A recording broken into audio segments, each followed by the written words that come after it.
The more we step back and examine the scriptures and take a closer look at how Jesus taught and what he taught, it's amazing to see how he really knew how to make connections, to get to the heart of truth, not only so that people could live as God would want them to live, but so that they could experience this God who desperately wanted to break into the hearts of his children.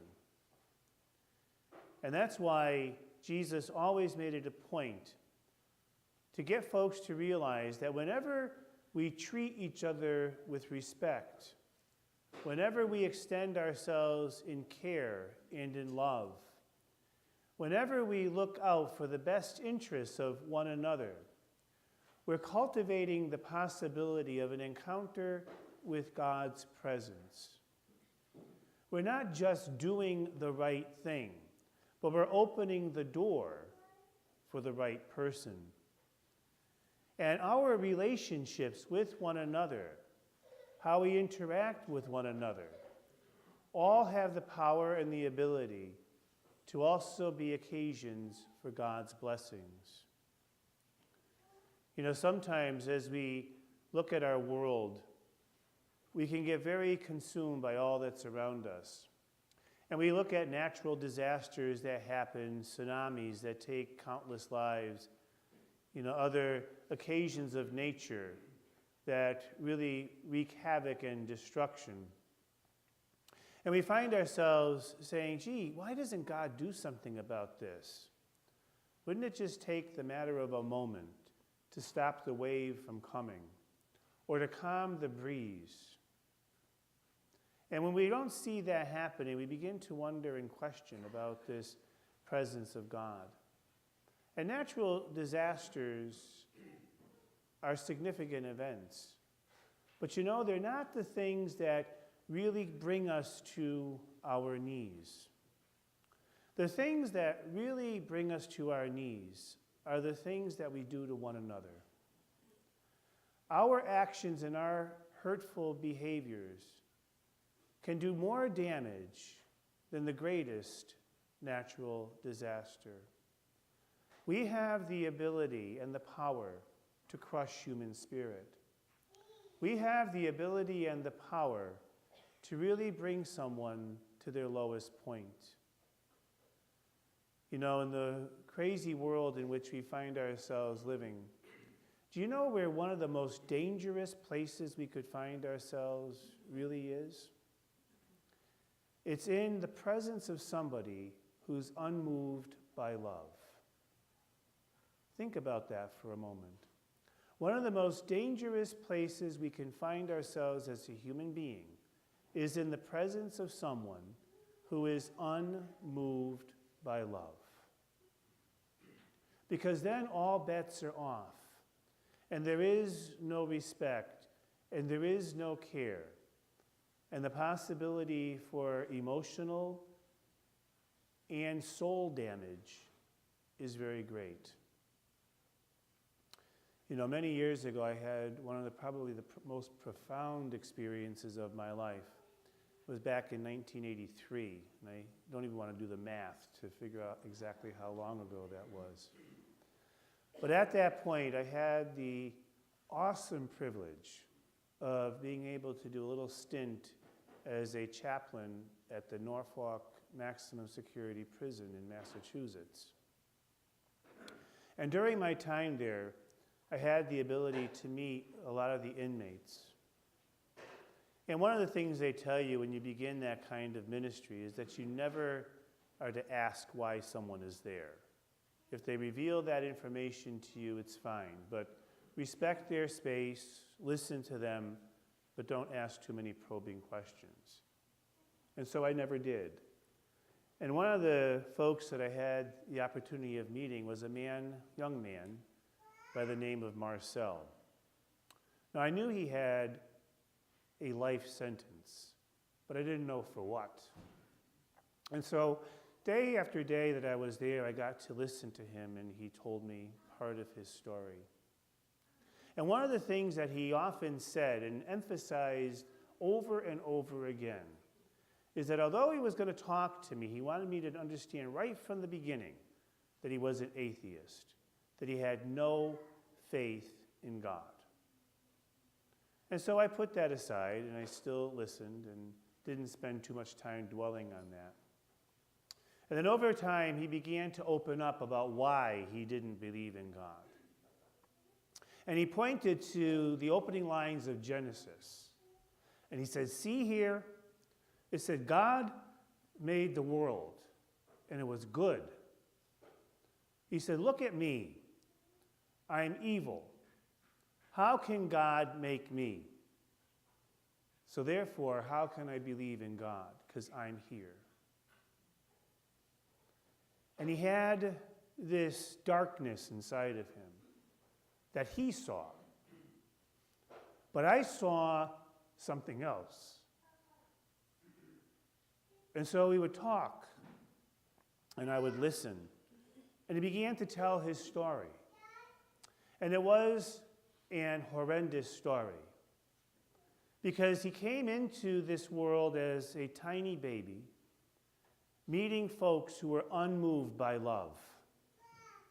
And so his earliest memories as a child were traumatic and hurtful. I can't even begin to tell you today the things that his mother did to him as a child. They would cause you to wince. And what it did to this young man was it produced resentment, anger, and this abiding feeling of not being wanted. Do you know what that does to someone? It cripples them. And it's hard to recapture that once it's been taken away. It's hard to repair that kind of deep damage. And so in the light of all of this, I saw someone struggling with needing and wanting love, but having no idea how to find it. You see, we can try to squelch that human spirit. We can try to put that soul fire out. But you know, you never can, because it's eternal. And we can try, but you know, it still glimmers, even in the midst of a lot of darkness. And so over time, I found out what Marcel did to get his life sentence. He told me. In a fit of rage and anger one day, he stabbed his brother 22 times. He had no desire to be released. He knew he could not do that. He knew he had to stay. But if you've ever had the opportunity to associate with anyone in a maximum security prison, life can get tough. And it would be often the case where he would be put into solitary confinement. And on these days, he knew he wanted to do something for me. And he said, I'm working on a project. It's going to take me a while, but I want to give you something. Because they wouldn't give him all of the materials and things that he would need in normal fashion. He had to acquire little pieces here and there, squirrel them away, so that he could produce whatever it was he was going to make for me. And so one day, he very proudly was able to produce my gift. And I'll show it to you in a moment. I brought it with me today. And it'll amaze you that this atheist, this person who does not believe in God, took the care and the concern to do this. In its simplicity, it speaks volumes of not an atheist, but a man who is looking for the light of faith. Now, it looks like a very simple drawing to you. If you have time after Mass, come and study it a little closer. But they wouldn't give him all of the colors and the utensils needed to actually do an acrylic painting. They gave him a canvas, and they gave him a black pen. And the way he drew this particular painting was by making tiny little circles over and over again with a black pen, until out of that came this fantastic drawing. A cross simply coming out of a heart. I could not imagine that kind of a depiction of God's love, but this man searching encountered it and expressed it. You see, there's many opportunities during the course of our lives when we encounter love. You know, I consider the time of Judas as a primary example of this. Here you have a disciple of Jesus, someone who loves Jesus. In the hours before Jesus' cross, Judas looked him right in the eye. And then what happened? He gave him a kiss and betrayed him. And so often in our lives, we look love right in the eye, we give it a kiss, and we walk away. We miss the opportunities to open the door to God's presence, for all of that creative stuff to happen. And when you think of all the people in the world that turn their back on love, who don't even give God the time of day, I sit here wondering, why did he go to the cross? What was the point? Nobody listens. Nobody cares. But then I found myself saying, love is silly like that. Because if you truly love, you throw yourself to the wind and you do what you know you need to do in spite of whether you're going to be accepted or rejected, or what the consequences are going to be, or even hurt. You see, that's why Jesus says it's not enough just to live the letter of the law. Yeah, you have the commandments.